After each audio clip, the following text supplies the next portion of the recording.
10 ఏళ్ల నిరంకుశిత పాలన విముక్తి కొరకు ఆనాడు 18లో కానీ తర్వాత 23లో కానీ కాంగ్రెస్ పార్టీతో కమ్యూనిస్ట్ పార్టీతో కలిసి కేసీఆర్ వ్యతిరేక పాలనలో మేమంతా నిమగ్నమైన సంగతి మర్చిపోలేనట్టుంది. 2023లో మేము అధికారులు రావడానికి, కాంగ్రెస్ పార్టీ రాష్ట్రంలో అధికారులు రావడానికి, కాంగ్రెస్ ప్రభుత్వం ఏర్పడటానికి కోదండరాం గారి యొక్క పాత్ర, వారి నాయకుల పాత్ర కూడా అశేషమైనది. వారు మాతో పాటు మిత్రపక్షంగా ఉన్నారు. ప్రజా సంక్షేమ కార్యక్రమంలో ఎప్పటికప్పుడు ప్రభుత్వానికి, పార్టీకి వారు సూచనలు, సలహాలు ఇస్తూ ఉన్నారు. ముఖ్యంగా తెలంగాణ దేనికోసం తెచ్చుకున్నామో నిరుద్యోగ వారి యొక్క ఉద్యోగాల కోసం వారి సలహా సూచనలు పాటించి రేవంత్ రెడ్డి గారి ప్రభుత్వం ఇదివరకు దాదాపు 80,000 పైచిలకు ప్రభుత్వ ఉద్యోగాలు ఇచ్చినటువంటి పరిస్థితి. ఆ ఉద్యోగాలు రావడంలో, ఉద్యోగ నియామక రూపకల్పనలో వారి సలహాలు సూచనలు కూడా ప్రభుత్వం తీసుకున్నటువంటి సందర్భం. ఇప్పుడు కూడా ప్రజాపాలనలో నిరంతరం వారు పార్టీకి, ప్రభుత్వానికి బాసటగా ఉంటూ వచ్చినారు. ఇవాళ కాంగ్రెస్ ప్రభుత్వం ఏర్పాటే దాదాపుగా 2 సంవత్సరాలు కాబోతా ఉంది. డిసెంబర్ వస్తే 2 సంవత్సరాలు అవుతుంది.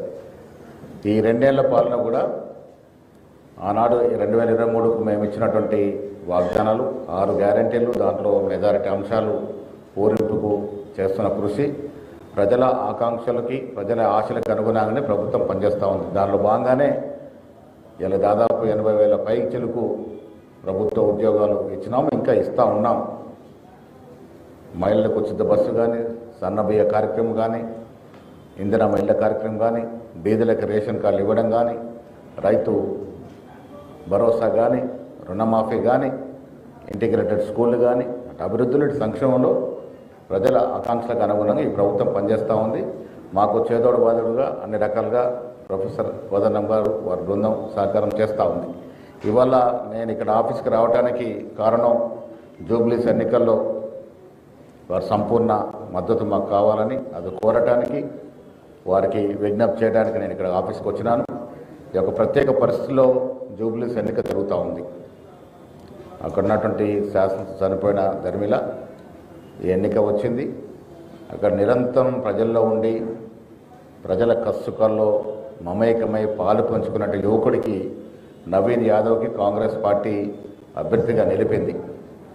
వారి అభ్యర్థితో తోడు రేవంత్ రెడ్డి గారి ప్రభుత్వం ఇస్తున్నటువంటి అభివృద్ధి, సంక్షేమాలు ప్రజల్లో బాగా పోతూ ఉన్నాయి. జూబ్లీహిల్స్ నియోజకవర్గం పేరుకు జూబ్లీహిల్స్ అయినా అక్కడ దాదాపు 70% పైన బీద ప్రజలు ఉండేటువంటి నియోజకవర్గం అది. వారికి సన్న బియ్యం అందుతూ ఉన్నాయి, రేషన్ కార్డులు వస్తూ ఉన్నాయి, ఇందిరా మహిళల స్కీమ్ అందుతూ ఉంది, ఉద్యోగాలు వస్తూ ఉన్నాయి. ఇవన్నీ కూడా ప్రజల్లో బాగా నాటుకున్నట్టు కార్యక్రమాలు, ప్రభుత్వం ఇస్తున్నటువంటి అభివృద్ధి, సంక్షేమం, వారికి తోడు సిపిఐ, సిపిఎం, టీజేఎస్ పార్టీల యొక్క మద్దతు, అదేవిధంగా ఎంఐఎం కూడా ఒక యువకుడిగా వారిని గెలిపించాలని చెప్పినటువంటి సందర్భం. సో వీరందరి మద్దతుతో పాటు ప్రభుత్వం ఇస్తున్నటువంటి అభివృద్ధి, సంక్షేమం డెఫినెట్గా మా విజయానికి దోహదపడుతుంది. మిత్రపక్షాల మద్దతు, ప్రభుత్వ సంక్షేమం, అభివృద్ధి, యువకుడైనటువంటి అభ్యర్థి అక్కడ కాంగ్రెస్ అభ్యర్థి కావడం, ఇవన్నిటి ధర్మిలా కనీసం 50,000కు తగ్గకుండా జూబ్లీహిల్స్ నియోజకవర్గ సీటు కాంగ్రెస్ పార్టీ గెలుచుకుంటుంది. దాంట్లో భాగంగానే ఇలా పెద్దలందరి సహకారం కోరటానికి నేను ఈ కార్యాలయానికి వచ్చాను.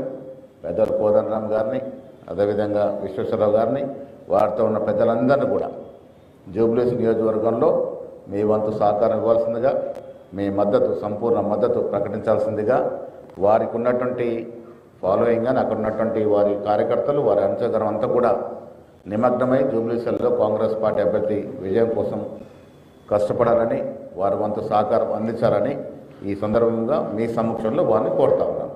బండి సంజయ్ గారు ఇప్పటికి కూడా కేంద్ర మంత్రిని మర్చిపోతారేమని మాట్లాడారు. ఎందుకు ఇస్తారండి? పెద్దమ్మ తల్లి గుడి భూమిని ఎంఐఎంకి ఎందుకు ఇస్తారు? ఆరోపణ చేస్తే కూడా కొంత పస ఉండాలి, అర్థం ఉండాలి. ఏది పడితే అది కేంద్ర మంత్రి స్థాయిలో ఉండి ఏది పడితే అది ఏ రకంగా మాట్లాడతారు?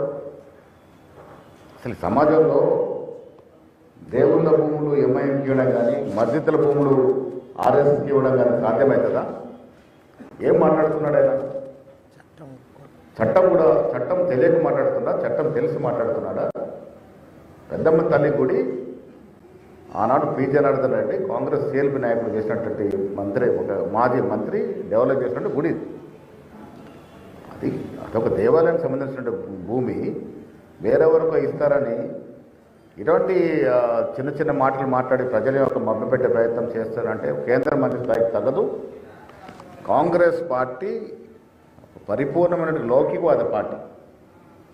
అన్ని మతాలు, అన్ని కులాలు, అన్ని ప్రాంతాలని సమానంగా చూసినటువంటి పార్టీ. ఇలాంటి పసలేని ప్రజల్ని రెచ్చగొట్టే మాటలు ఇప్పటికైనా కేంద్ర స్థాయిలో మంత్రి పదవిలో ఉన్నటువంటి మాట ఎరిగి మాట్లాడితే మంచిదని నేను బండి సంజయ్ గారికి హితవు పలుకుతా ఉన్నాను. ఎప్పటికప్పుడు టెన్షన్ క్రియేట్ చేసి ఎప్పటికప్పుడు మతాల పద్యన విద్వేషాలు రెచ్చగొట్టి సెంటిమెంట్ రాజేసి ఎన్నికల్లో ఓట్లు వేసుకోవాలనే ప్రయత్నం చేస్తారు తప్ప మేము కేంద్రంలో మంత్రి స్థాయిలో ఉన్నాను, నేను కరీంనగర్కి ఫలానా ప్రాజెక్టు తెచ్చాను, కరీంనగర్కి ఫలానా ఇండస్ట్రీ తెచ్చాను, తెలంగాణ రాష్ట్రానికి ఫలానా ఇంత పెద్ద ప్రాజెక్టు తెచ్చానని చెప్పుకునే స్థాయిలో ఉన్నారా ఇప్పుడు?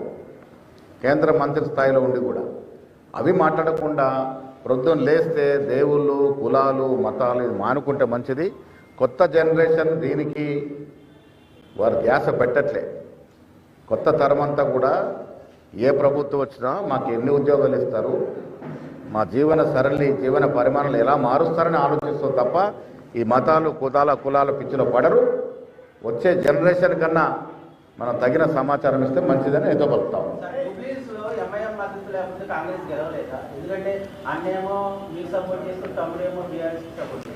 ఏమి అవన్నీ తప్పుడు. ఇది ఎంఐఎం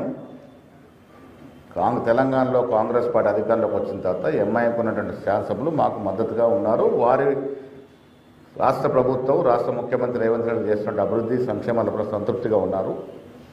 దాంట్లో భాగంగానే అనుకోకుండా ఎంఐఎం వస్తుందని ఓవైసీ గారికి నవీన్ గారు తారసపడ్డప్పుడు నేను సపోర్ట్ చేస్తాను. ఓ యువకుడిగా ఆయన్ని గెలిపిస్తే నియోజకవర్గం అభివృద్ధి చెందుతుందని ఒక ఆశాభావం వ్యక్తం చేయడం జరిగింది. దాంట్లో భాగంగా వారు మద్దతు ఇస్తూ ఉన్నారు. ఇవాళ సిపిఐ పార్టీ మాకు మద్దతు ఇస్తూ ఉంది, సిపిఎం కూడా మద్దతు ఇచ్చడానికి ఆలోచిస్తూ ఉన్నారు. డెఫినెట్గా పాజిటివ్ నిర్ణయం తీసుకుంటామని మాట చెప్పడం జరిగింది. ఇవాళ మతవాద శక్తుల్ని తగిన బుద్ధి చెప్పాల్సిన అవసరం, ఆవశ్యకత ఉంది. జూబ్లీహిల్స్ ఒక అవకాశం. ఇది ప్రొద్దున లేస్తే దేశ భవిష్యత్తుని యువతరాన్ని ఏ రకంగా తీర్చిదిద్దాలో ఆలోచన అసలు ఏమి చేయకుండా ఇప్పటికి కూడా మతము, కులము అనే మాటలు కేంద్ర స్థాయిలో మంత్రి పదవిలో ఉన్నటువంటి వ్యక్తులు మానుకుంటే మంచిదని నేను చెప్తా ఉన్నాను. వాళ్ళ కళ్ళకు కనపడతలేదేమో. కాంగ్రెస్ బీఫామ్ నిన్న నేనే ఇచ్చాను. గతంలో ఎంఐఎం నుంచి పోటీ చేసిండొచ్చు, అంత మాత్రం ఎంఐఎం పెడితే ఎట్లా అవుతాడు? గతంలో ఒక పార్టీ వ్యక్తులు ఇంకో పార్టీకి వస్తారు. ఇక్కడ మా పార్టీలో పోటీ చేసిన వ్యక్తులు ఉన్నారు. ఇవన్నీ కూడా చిన్న పిల్లల్ని మభ్యపెట్టే మాటలు. ఓటు హక్కు వచ్చి 18 సంవత్సరాలు నిండిన యువకులు అందరూ కూడా తెలివిగా ఆలోచిస్తూ ఉన్నారు. ఇలాంటి చిన్న చిన్న మాటలకి మోసపోరు. వారికి కావాల్సింది వారి భవిష్యత్తు, వారికి కావాల్సింది ఆ నియోజకవర్గ అభివృద్ధి. అది చేసే స్థాయిలో కాంగ్రెస్ పార్టీ మాత్రమే ఉంది.